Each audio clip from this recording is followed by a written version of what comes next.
Megan, thank you so much for agreeing to be a guest on Tech Guys Who Invest. We really appreciate your time, and we're excited to talk about this topic and educate our listeners some more on self-directed IRAs and other alternative retirement accounts. Thank you for having me. I'm so excited to be here and talking about all of it. I mean, we've been talking for quite a while now, learning about what each other does in business, and now it's time to combine it all. Absolutely, a meeting of the minds. Yes. Great. Now, So maybe we could start off, Megan, with how self-directed IRA accounts differ from other retirement accounts. Of course, so self-directed IRA accounts, just to clarify, because when you go to your financial advisor and say, I want a self-directed retirement account, they'll say, I have that here at this big name and where you can't do real estate in it though. So self-directed retirement accounts exist on all platforms, including the public stock trading platforms. But what self-directed with alternative assets really means is that you can invest in real estate, promissory notes, private placements, LLCs, trusts, precious metals, everything that interests the people that are joining us on this amazing podcast. So self-directed IRA, they exist in the big names as well. It's just self-directed with alternative investments is what you really want to clarify when you're talking to your financial advisor about what you want. okay, so you say alternative investments, and what does that encompass? And my experience with, like, say, a 401k or an IRA that I had with Charles Schwab was I could only pick a stock or a fund. When you say alternative investments, what does that really mean? The alternative investments is real estate, any type. This means you could do a wholesale, a rental, a turnkey rental. You could buy it with a renter in it, whatever. The real estate is encompassing all of real estate. Then you have promissory notes where you act as the bank. You get to decide all the interest rate and you decide all the terms and you decide who you're lending to. And then we also have the private placements, which includes LLCs, private companies. If your company is a privately held company and they may issue stock, you can hold that in a self-directed IRA. And then also precious metals and foreign currency. Wow, you have a lot of options. It sounds like a lot of flexibility with this type of account. And those are just the general gist of accounts. When you really get into the nitty gritty of each type of account, there's probably 100 different options in between because of the different transaction types. I mean, we can go as far as airplane hangars and cows. We have those in our accounts. And then we can go bread and butter rental properties. Right. Yeah, that's really cool, especially when you talk about some investments that not a lot of people are familiar with, like livestock. Yes. Or airplane hangars. We have clients doing amazing in livestock. So if you know livestock, you can do it in an IRA. Oh, that's really cool. So, Megan, a lot of our listeners are business professionals like Kevin and I who work a nine to five or a day job. And they're interested in investing. A lot of them currently have a 401k. So for Mountain West clients with this type of profile, what do you see people do? If you're a 9 to 5, you're working 9 to 5 and you want very hands-off type of investments, we are seeing clients invest in the rental properties and promissory notes. Those are our big ones when it comes to the people that are in 9 to 5 jobs and they're using this to build their retirement. Now, we also have some that are leaving their 9 to 5 jobs. They know real estate. They may have been investing, testing the waters for a while before they left. And those people, we're seeing a variety of real estate investments, promissory notes, the LLCs, trusts. They're branching out and doing a little bit more hands-on, making sure they're doing more transactions and moving their money faster to get a higher interest or a higher return on investment. But the average 9 to 5, we're seeing rental properties, promissory notes are the big ones. Okay, that's awesome. Thank you for sharing that. I think that is huge because that's those two things I think people are most familiar with. So it's easier to do research on things that you've heard. I didn't know you could invest somehow with livestock. So that's kind of a new thing. So I think once you get informed and you start hearing about what's possible, it really opens up the doors. Now, speaking of what's possible, what are the things that are not possible with, say, a self-directed IRA with alternative investments? So what's not possible is actually purchasing a property you already own. This is considered self-dealing with the IRS. You working on a property, but it's really self-dealing and dealing with the linear family, which is your parents, grandparents, their spouses, and children, grandchildren, and their spouses. And as long as you're not dealing with disqualified people, and that includes, I just got to throw this in there, that includes them renting from you. They cannot rent, that linear family cannot rent the property that your IRA owns. So as long as you stay out of that linear line and you're moving outwards, it's, for the most part, your IRA can do anything except antiques and life insurance. Okay. Well, I guess collectibles and antiques are kind of the same thing. Yes. Yeah. Collectibles, antiques. There goes my Pokemon card deck. Yeah, that's a no-go. Yeah, I guess baseball cards or Star Wars figures are out, huh? Wine is a big one. Any type of alcohol, we get that question a lot. Or art, like the actual paintings. Right. Those are also no's. You know, one that I just thought of, firearms. So firearms, it depends on what you're doing. I'll tell you a story with a client that it was a very, very quick turnaround. So he actually purchased magazines for the firearms, and because he bought them in bulk at a discount price and he sold them within almost like a month, I think it was less than a month, we just had to have, he was thankfully local, and we had to have the key to the storage unit that it was in, because he bought that many and then sold it and made an amazing profit in a Roth IRA. Wow. So firearms are iffy. It depends on what it is. The actual like firearm, that's probably a no. But because he was doing this as a wholesale deal of an actual alternative investment from, a wholesale deal, then he was able to do it. So as long as it's not derived from some subjectivity of the value, like if I bought this 1942 Glock, I don't know guns, obviously, as you can tell. But if you bought something that's an antique, that's when it becomes a problem. But if you're arbitraging something, like you buy something that's broken, know somebody that fixes it, then you sell it for like a higher value, is that something that could work? It depends. And I don't want to say yes or no. It depends on what the item is. It depends on the situation. And it depends on if this is a business. Now, you always have to keep in mind that the IRS can look at a transaction and say, this was a business deal. So now you have to pay UBIT on it. So the IRS is subject to look at those transactions and decide if that was a business deal or if it was an investment. And yes, to us, the general public, business, investment, it all kind of makes sense to us. But you're thinking government terms of, did this person, this is the IRS saying, did this person cheat the IRS out of tax money? Yeah, that makes sense. And it seems to me like that's where having someone like you help, will just kind of help people with things like that they're not sure about, right? Yes. And that's what we're here for. We talk for free, which is great. You don't have to hire us like an attorney or anything. Run your ideas by us. Our staff will help you with any questions. And if our staff happens to not know the exact answer, they'll either talk to me or we'll get a hold of who we need to make sure we have the best answer for you.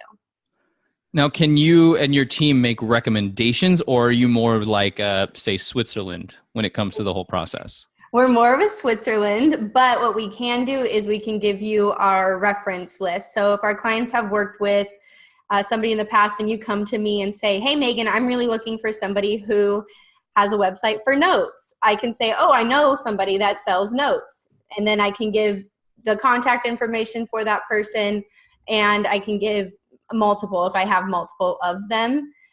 But we make sure to tell, like, we do not recommend, we don't advise, we don't do our research on these people. These are just who our clients have dealt with in the past, and they've liked the transaction where they felt the need to tell us or the company reached out to us. And that's how it happens. So we don't go searching for all these ideas for our clients, but we bring as much education for our clients as we can without saying this is what you should do, because we never advise. So how might somebody know if a self-directed IRA is right for them? Maybe one or two things that they might think, questions they may ask themselves, or things to think about when they're trying to decide if it's right for them. So I always like to talk to clients about knowledge. I want you to make sure you're making the best decision. I'm not here to be that financial advisor, because I'm not a financial advisor, but I don't want that in your mind that I'm wanting you to do this because of me making money. I always want you to have the the best knowledge of the transaction going on. So we like to educate our clients, talk to them about the deals that they're doing. If you're moving an account with us and you don't have at least a deal in mind or knowledge in a specific type of transaction, it may not be the best fit. And the only reason I'm saying that is because our accounts are much more expensive than, let's say, a Charles Schwab. Our accounts are hands-on. You're dealing with people one-on-one. They're large transactions that are with tangible assets. So our transactions are not a computer click away. So our fees are quite a bit more than a Charles Schwab or your local credit union where you're opening up an IRA. So when you come to us, have a transaction in mind, whether it be the note, real estate, or the precious metals or private placements. So that's a big one. I really like our clients to be educated on a specific topic and have an investment in mind. And not saying you have to have it under contract. Just have something in mind where you're searching for it, because we don't have investments for you. And I would hate for you to waste money on fees when you could be doing deals, right? Yeah. Right. So that's a big one. And then, what was the question again? Sorry. Sorry, I was taking a drink of water there. I totally lost my train of thought. That's all good. So you were just explaining to us how someone knows if an SDIRA is right for them. Oh, yes. Yeah, giving us a few good tips there on. Oh, yeah. Perfect. Thank you. And then I do like it when clients weigh the pros and cons on using retirement funds. When you're using your retirement account, it is a retirement account. Yes, investors may use it as tax shelters, and even a 9-to-5 person is using it as a tax shelter, but it's also your retirement account. You just worked how many years in your corporate job. I don't want you to make a high risk investment and lose your retirement account. So making sure you weigh the pros and cons, you are educated, and you make a knowledgeable investment choice. Those are my big ones with figuring out if a self-directed IRA is right for you. Great.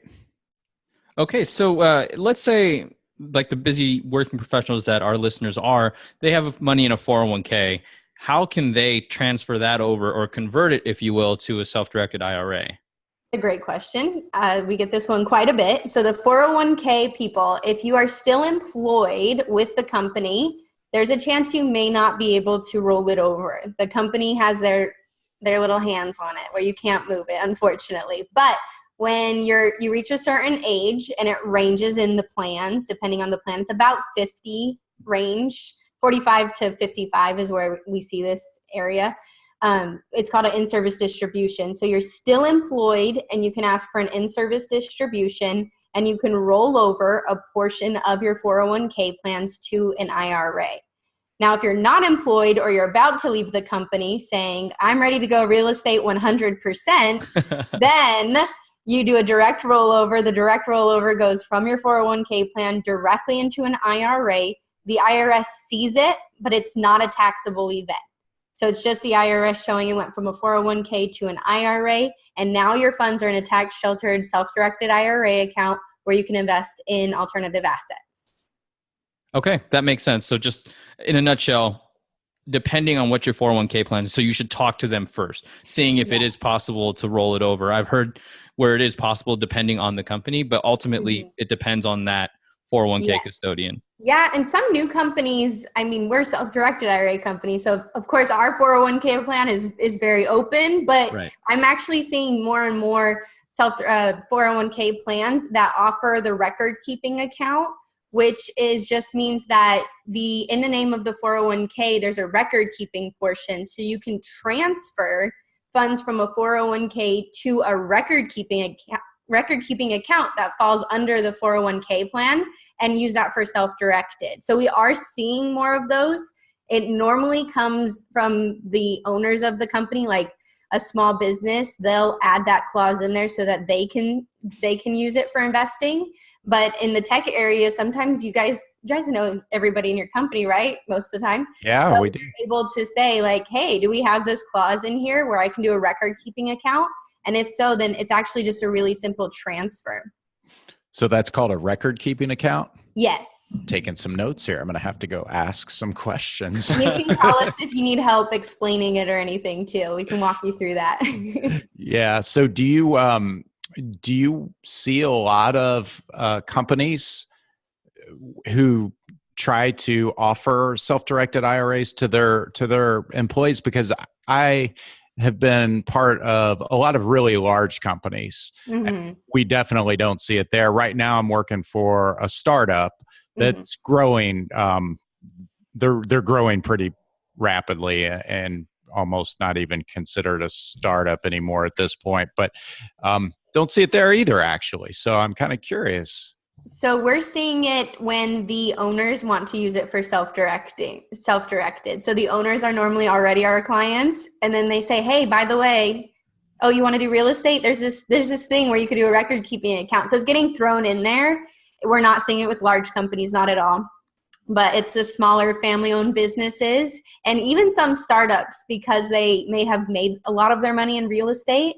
They know about it, so they add that clause in there, and it's mostly for the owners, but the clause is in there. So it's in the 401k plan. You can do it.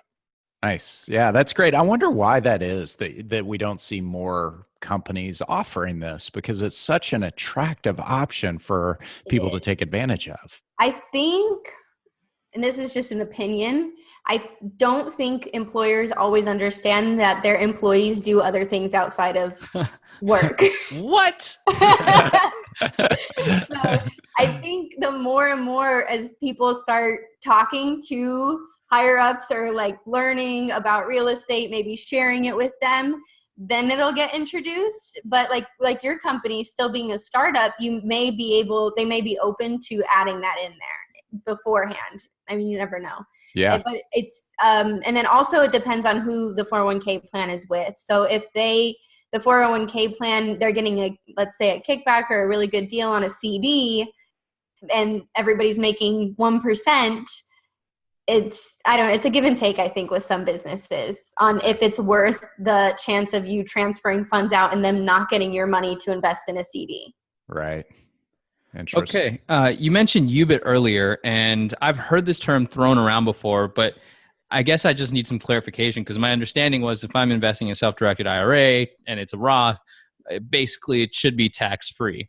But then I hear about UBIT, and now I'm like, wait, what? I thought it was tax-free. So I'd love to understand a bit more about what UBIT is and how can that affect people with self-directed IRA accounts. Of course. So UBIT is unrelated business income tax. That's what it stands for. You can look it up.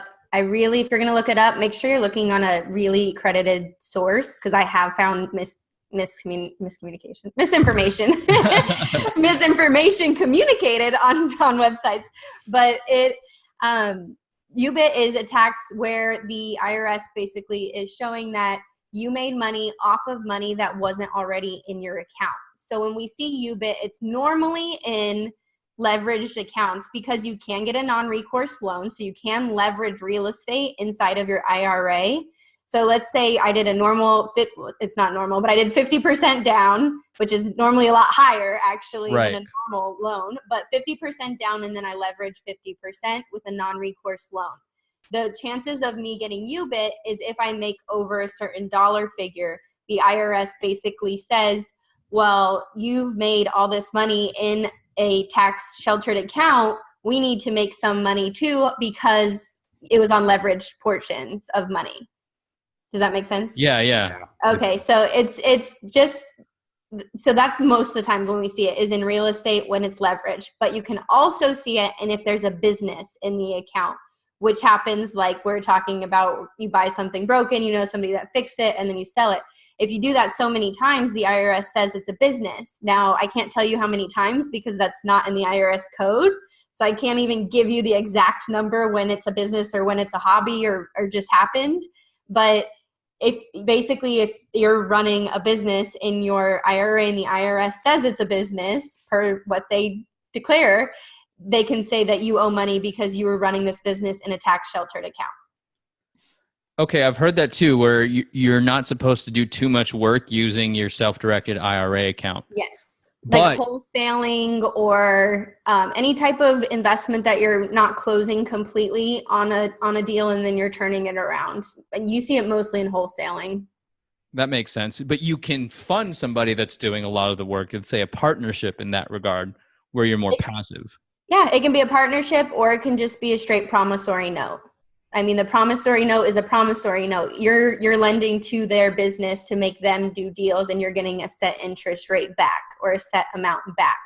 That's not a business. The promissory note is not a business. It's the actual finding the deal, finding the buyer, and then creating the contract where you're wholesaling it to the next. Interesting. So it definitely is going to be on the way. So if you hold it forever, let's say you leverage the property and you held it forever, would UBIT still be possible?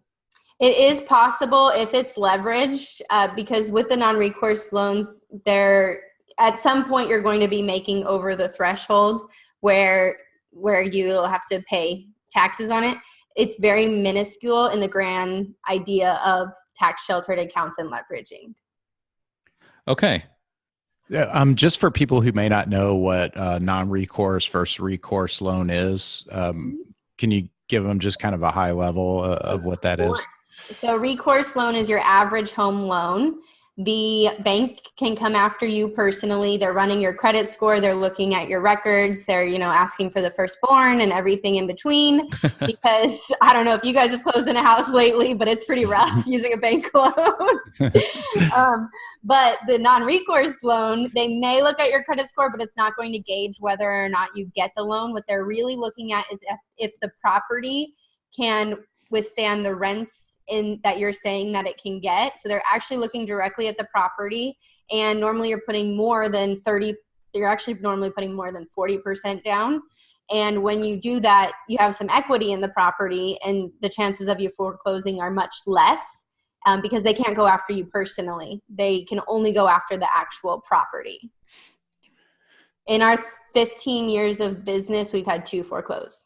And one passed away and nobody knew about his retirement account, so we couldn't get a hold of anyone. And then the second one, we couldn't get a hold of the lady. Interesting. Mm-hmm. So this is it's not a widely known, thing, and it's clearly a specialty. I think it's very interesting, and I'm curious. I mean, this is just more of, I think our listeners might be curious to know how someone like yourself got into this, because it's not like something that you sort of go to school for, and then, I mean, kind of my job's a similar way, right? I sort of found a path and I ended up where I am. Yes. Curious how you ended up getting into this. So I'm going to take it all the way back. Born and raised in Las Vegas. My dad was this is part of the story, guys. My dad was a financial advisor at Morgan Stanley, basically my whole childhood. And once he retired as vice president of Morgan Stanley in Las Vegas, he actually moved to Idaho. I went to Utah for school. I went to University of Utah. I got my degree in exercise sports science, and I was on the path of occupational therapy. And in the middle of interviews and occupational therapy, like I went that far. Graduated in exercise sports science, was in interviews. And in the middle of my 8-hour interview, I realized this is not what I want to do. And so, mid-crisis, going through like, oh my gosh, like I just spent all this money. I'm like traveling for interviews. I don't know what the heck I'm doing. Whatever. Let's just finish out this interview. If I get in, it was meant to happen. If not, then it wasn't meant to happen. And 2 weeks before I graduated college, I flew out to Clearwater, Florida, where my dad lives part-time. And then I swear I texted him. To this day, he says I did not tell him I was moving here. A week after graduation, I show up and I'm like, hey, I am moving to Clearwater with you because I don't know what else to do, because I just threw away everything I just worked for. So I moved to Clearwater, Florida. And when my dad retired about 20 years ago, was it that long? No. He must have retired 15 years ago. So he retired 15 years ago. He actually found out about self-directed IRAs, which he came from the financial industry background where he knew nothing about it. He was a financial advisor for years and knew nothing to very little about self-directed IRAs where you can invest in alternative assets. Open up Mountain West IRA in Idaho. And then our second office is here in Clearwater. And I was personal training. I was working with kids, and parents are awful to deal with. So if you're that parent, just know the trainers, they love your kids. You're hard to deal with. It's not your child. And so I was training kids, and I realized this is not what I want to do the rest of my life. And a marketing position opened up at Mountain West. And I worked my way up from marketing, part-time marketing at Mountain West to now the director of business development. And when they say like, they may think like the silver spoon was like in my mouth handed to me to work up. No, it was harder than anything else. Wow. I got thrown to the wolves so many times. So it was pure training, and I worked my way up for business development. I was by myself for a couple years, and now I have a team of 4 in the business development team with Mountain West IRA. Wow, that's a cool story, and congrats for the courage to change. That's very, that's a very courageous thing to do. So it was all learning on the job. I mean, I grew up around investments, financial advising, stocks, mutual. I grew up around all of that, and then coming here, and it was just on the job, like thrown to the wolves. Like, here's a list of meetings. Go show up and figure out how to pitch. Like, let's walk through a couple of pitches. Don't have the same one. Literally got up and tried to fake a pitch in front of my dad, and then started going to different investor meetings, and they basically welcomed me with open arms and like let me practice my pitches on them. So now when I stand up, they're like, oh gosh, not again. Now that I'm 5 years into it, they're used to me now. Fantastic. Again, I have to applaud you, because I think that it takes a lot of courage to be like, oh, well, crap, this is not what I want to do. What else can I do? And you pivoted to something and kind of fell into your lap, but you've worked your way up. So that is awesome. Thank you. Yeah. When it comes to educating yourself, let's say I listen to this podcast and I'm like, oh, I want to learn more. How can somebody learn more about self-directed IRA accounts, or even if they're self-employed, alternative options for retirement accounts? Self-directed IRA accounts, call us anytime. Our staff will walk you through any questions you have. You really don't need to do research and possibly get incorrect information. When you could call us, really. It's our phone number. Can I give my phone number? Yeah, okay. Absolutely. Okay. We'll put in the show notes. Phone number is 866-377-3311. Give us a call. You can talk to my whole team. If you want to talk to me, give me at least a day to respond. Sometimes I'm a little slower on the phones because I'm talking normally out at places, but I will talk to you. Or you can email accounts@mwira.com. We'll answer any of your self-directed IRA questions. We have webinars that are all free on which IRA is right for you. We get into the individual K plans for sole proprietor business owners or contractors. So if you're a 1099 employee, then that may be an option for you to maximize your retirement accounts. And I speak at any event and local area. I'm pretty local in the Tampa Bay area. I try to make it to as many events as possible. And then my own personal, so I also invest, I practice what I preach. I love what I do on top of getting to learn from amazing investors and all their sources. I share a lot of what I learn on my podcast, which is called Women Building Wealth. And it is women marketed focused, except it's really general knowledge. Just FYI, I think I have a larger male base. I mean, ours is tech guys who invest, but if you're not in tech, that's completely fine too, right? They're busy professionals in other avenues. So we definitely understand where you're coming from. Exactly. Yeah. Yeah. And we're the guys in that. So it's not exclusive to guys only. It's we are the tech guys who invest. I just like to make that clear, because I've had a couple of people be like, well, I'm not a woman. I'm like, but did you listen to any of the content? Yeah. I think that's excellent though, that you have that Women Building Wealth podcast. That's excellent. Thank you. So if someone doesn't live in Clearwater or in Idaho, are they still able to invest with you through Mountain West? Yes, we have accounts nationwide. They just have to have a social security number, or if you're foreign, a foreign ID number. So basically the IRS knows that you're making money in this type of account. If you have either one of those, then you can invest. We have accounts nationwide, and we have investments international. So we have investments in like rental properties in Costa Rica, Ireland, Canada, Italy, like all of it. It's just as long as it's done in the USD basis, then we're okay to do the deal, basically. Excellent.